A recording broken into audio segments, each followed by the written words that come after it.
तो हमारे विरोध ये है कि जो सीधा असोल्ट एंट्री है उस पर एंट्री नहीं हो। पैराशूट एंट्री जो बता रहे हैं ये किस बेस के ऊपर हो रही है? कोई प्रकार की धांधली इसमें हो रही है? मरीज परेशान नहीं हो, हम 2 घंटे का सुबह कार्य बहिष्कार करते हैं। सरकार यदि नहीं माने तो पूरे हॉस्पिटल्स ये सब पूरे राजस्थान के हॉस्पिटल एक साथ हैं, मेडिकल कॉलेज हॉस्पिटल एक साथ हैं, तो सारे एक साथ कोलैप्स हो जाएंगे। 19 दिन तो आपको हो गए हैं, अब आगे कितने दिन ये चलेगा जब सरकार आपकी बात सुन लेगी? सरकार ये कह रही है कि जिनको 10 इयर्स का एक्सपीरियंस है हम उसको डायरेक्ट एसोसिएट प्रोफेसर या प्रोफेसर में समायोजित कर रहे हैं। सरकार नहीं सुनती है तो पूरी तरीके से स्ट्राइक पर जाएंगे। जयपुर के सवाई मानसिंह अस्पताल में इस वक्त हम मौजूद हैं। अमूमन पर लोग जो अस्पताल में दिखाने के लिए आते हैं, लेकिन डॉक्टर्स अपनी मांग को लेकर एसएमएस अस्पताल के अंदर प्रदर्शन कर रहे हैं। क्यों कर रहे हैं प्रदर्शन, उनसे ही बात करते हैं।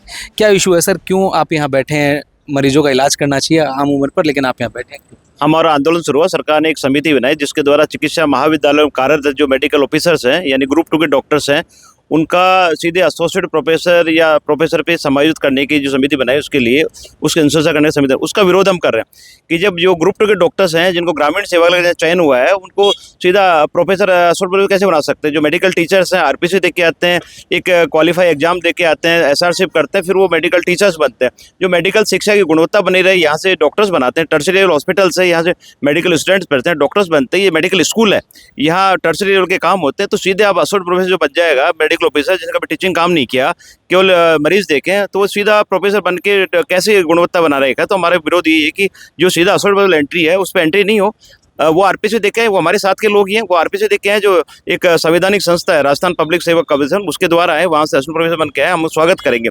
सीधा उनको लेटरी एंट्री या पैराशूट एंट्री सीधा एसोसिएट प्रोफेसर बनाना ये बिल्कुल भी जायज़ नहीं है। ये हमारा 19 दिन धरना चल रहा है, कर्मी कंसन चल रहा है, सरकार अब इसी को बातचीत नहीं कर रही, तो हमको कठोर कदम उठाना पड़ेगा। अब राज्य की जनता यदि परेशान होती है तो सरकार उसके लिए जिम्मेदार होगी।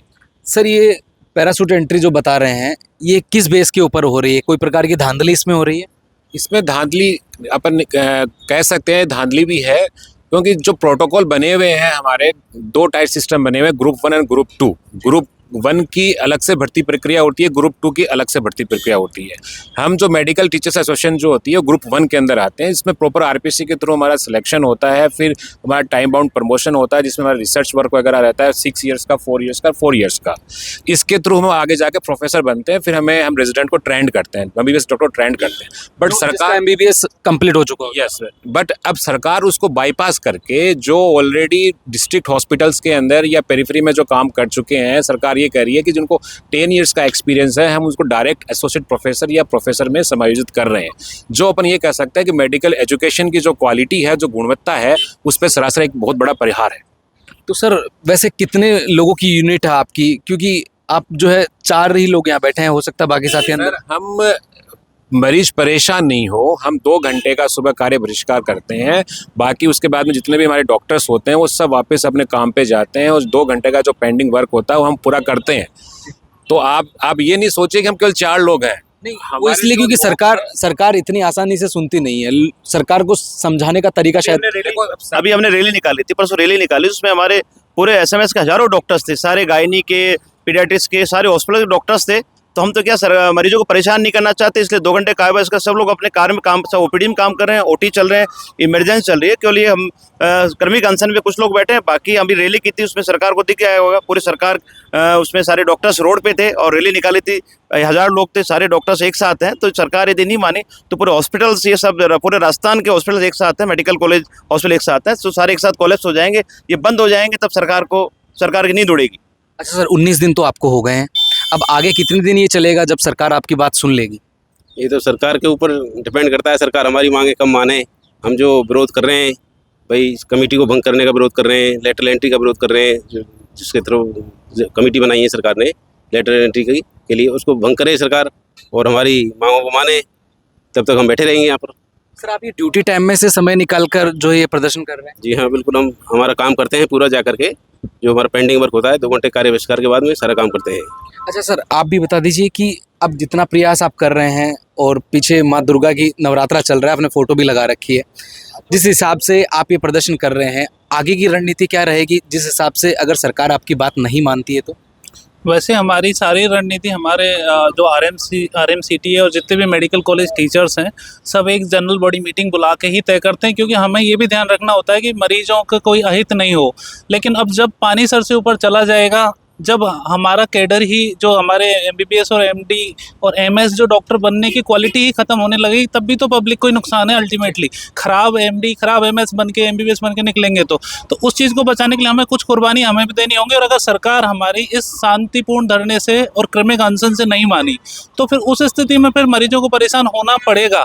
अब उस चीज़ के लिए हम नहीं चाहते, हम दिल से बिल्कुल नहीं चाहते कि ऐसी स्थिति बने। इसलिए हम आपके माध्यम से भी यही चाहते हैं कि कहलवाना की सरकार इस बात को समझे, सुने और समाधान निकाले। अगर सरकार नहीं सुनती है तो पूरी तरीके से स्ट्राइक पर जाएंगे। देखो, ये हमारा फिर संवैधानिक अधिकार है कि अपनी जान और अपने परिवार की, अपने कैडर की, अपने साथियों की और आने वाले बच्चों के MBBS MD, आपके भी बच्चे बड़े होकर डॉक्टर बनना चाहेंगे कभी, तो उनके भविष्य को संवारने के लिए फिर हमें कुछ कठोर निर्णय लेने पड़ेंगे। वो हमारी मीटिंग GBM डिसाइड करेगी।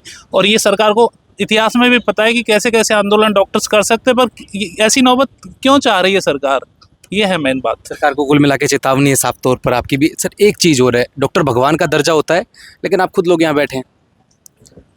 देखो, भगवान को भी अपना काम करने के लिए कभी कभी कुछ ना कुछ कठोर कदम उठाने पड़ते हैं। ये नहीं कह सकते कि भाई कि हाँ भगवान हम जनता की नज़र में है, लेकिन कहीं ना कहीं हमें भी हमारी नई जनरेशन को भगवान बनाना, उनको डॉक्टर बनाना नहीं बनाना। तो हम नई जनरेशन के लिए खड़े हैं, उनके लिए बैठे हैं कि आज यदि ये करते हैं कि लेटरल एंट्री को पूरा का पूरा लागू करते हैं तो कहीं ना कहीं जो RPC का अस्तित्व है, जो प्रॉपर चैनल के थ्रू होके आ रहे हैं, पूरा ख़त्म हो जाएगा।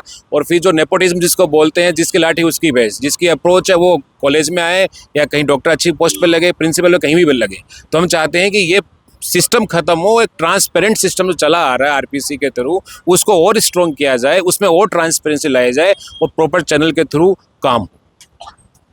Rajasthan medical college teachers association द्वारा ये प्रदर्शन किया जा रहा है और लगातार यहाँ पर ये प्रदर्शन कर रहे हैं। 19 दिन हो चुके हैं, सरकार अभी तक बात नहीं मान रही है। सरकार को सीधी चेतावनी है, अगर इनकी मांग नहीं मानी गई या फिर के काम को पूरा नहीं किया गया तो ये पूरी तरीके से स्ट्राइक पर आ जाएंगे। मेरे सहयोगी सौरभ के साथ मैं दीपक कुमावत, अपडेट इंडिया, जयपुर।